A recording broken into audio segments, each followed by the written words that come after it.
In the Central African Republic, the first group of former rebels have been integrated into the army after 4 months of training.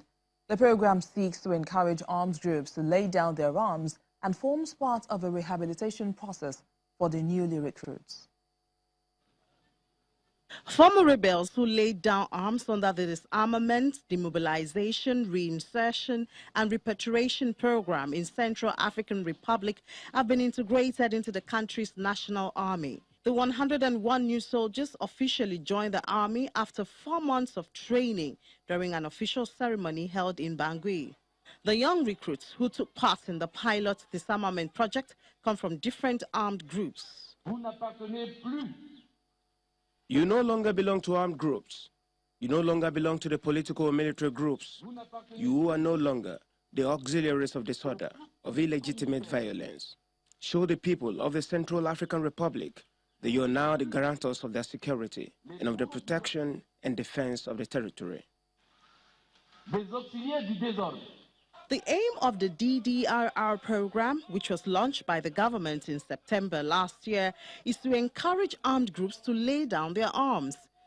Under the DDRR program, members of armed factions will be absorbed into the national army and supported by the United Nations Multi-Dimensional Integrated Stabilization Mission in the Central African Republic. As we see today, success is possible in Central Africa. This is an opportunity to renew this call by the head of state to all armed groups, to all those who have not yet accepted this hand extended to them and this process, to listen to reason and to join the Republic. Nearly 5 years into the conflict in Central African Republic, which has been marked by successive waves of ethnic cleansing, the security situation is worsening, particularly in the east and the northwest of the country, where violence has flared up. Central African Republic has been plagued by violence since 2013, when mostly Muslim Seleka rebels seized power, sparking reprisals from anti-Balaka and Christian militia. The security consultant, Mr. Sheyi Adetayo, is here with us for more on the C.A.R. disarmament. Welcome to Network Africa, Mr. Adetayo. So what do you make of the conscription of these former rebels into the C.A.R. army? Well, honestly speaking, I don't think they have any other choice, considering the history of the country and the need for them to actually bring peace at all costs. When you're talking about bringing militia group to the table to come and talk about disarmament, and you also need to talk about what happens to those that all their life, what they've been doing is just fighting. For you to reintegrate them into what system? So you need to start considering. We need to also realize the fact that there is no standing military in C.A.R. as we speak today. United Nations peacekeeper are the one actually carrying out the functions of military and defense functions in that country. So it's important for the country to actually establish its own military. And if they don't find something to take care of these guys, they will end up becoming the problem to the military that they're going to put in place. And 101 is not really a big factor here, considering the fact that the people involved are the junior ones, that are the foot soldiers. So I think that's just the only options open to them right now. But couldn't it be a security risk on the part of the government? Oh, definitely. Any action you take, you need to consider the pros and cons. But at this time, I think the benefit currently outweigh the negative, or let me say the implication of this action. It all depends on how they actually manage it. Would determine the effect, the long-term effect of this particular action.